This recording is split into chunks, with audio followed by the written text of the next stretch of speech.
a State of the Science Conference on Research and Technology for Blindness and Low Vision, held at Smith-Kettlewell on December 4th, 2015. Highlights from a day of discussion and idea exchange among experts, consumers, and other stakeholders. Panel 5, Networked Accessibility. What are the opportunities and challenges for harnessing crowd plus cloud? Paul Schroeder. It's harder and harder to find appliances that we can use successfully and rely on and know that we can actually control and do all the things we want to do.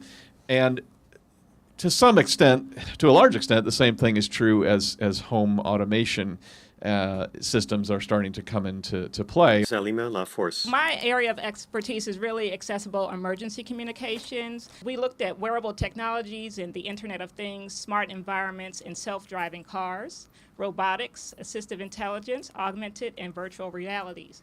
And all of these technologies, as discussed by the participants, have tremendous potential to be game changers. We will need to ensure that as the technologies I mentioned mature, their applications for people with blindness and low vision are considered during design, development, and deployment. Gaeir Dietrich. I am the director of the High-Tech Center Training Unit of the California Community Colleges, and people were saying earlier, where do you go for training? And I was thinking, I'm pedaling as fast as I can.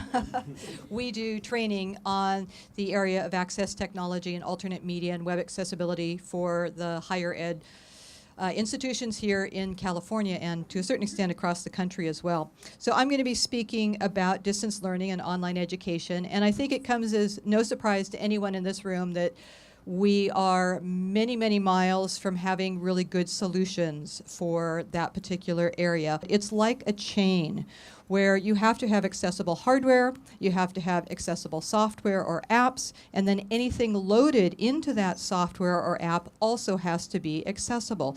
And if you break that chain at any one of those points, you have something that's inaccessible. There's so much third-party learning software that is not accessible. Hans Wiberg. I'm here because I have invented this Be My Eyes, and very short, Be My Eyes makes a live video connection from a blind person's iPhone to a sighted volunteers so that the volunteer can help with something.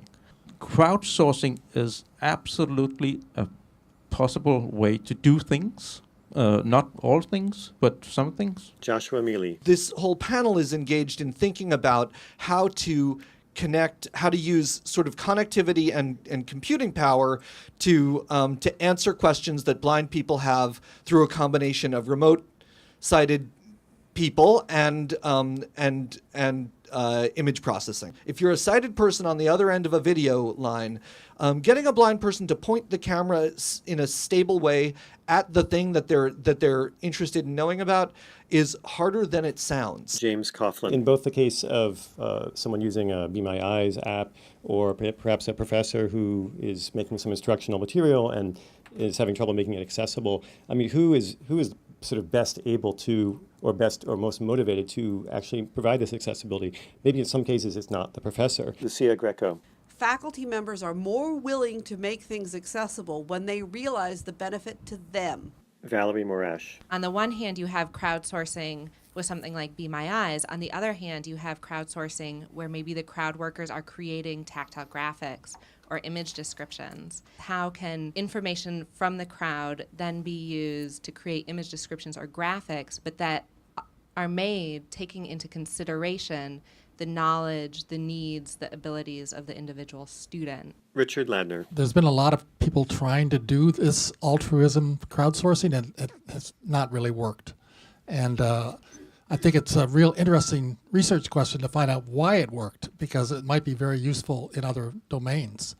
The only other example I can think of where I don't know if I call it altruism, but maybe it's ego, Wikipedia is a big success. And people have been studying that right and left. Why is it those badges they give out and stuff like that? But I doubt that. It's an ego thing, I think. But how can we study Be My Eyes and its success? Lucia Greco. We have to get people who are blind at every single table and in every single field so that people can experience us and realize the knowledge and capabilities we have. If we're not sitting there on those standards boards and panels and And not just a sighted person who knows about blind people. It needs to be a capable blind person out there.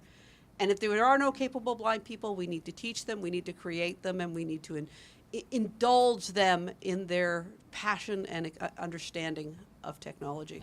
This meeting is supported by NIDLR Grant 90RE5008-02-00 and Smith-Kettlewell. The views expressed in this meeting do not necessarily represent the policy of NIDLR, ACL, HHS, and you should not assume endorsement by the federal government.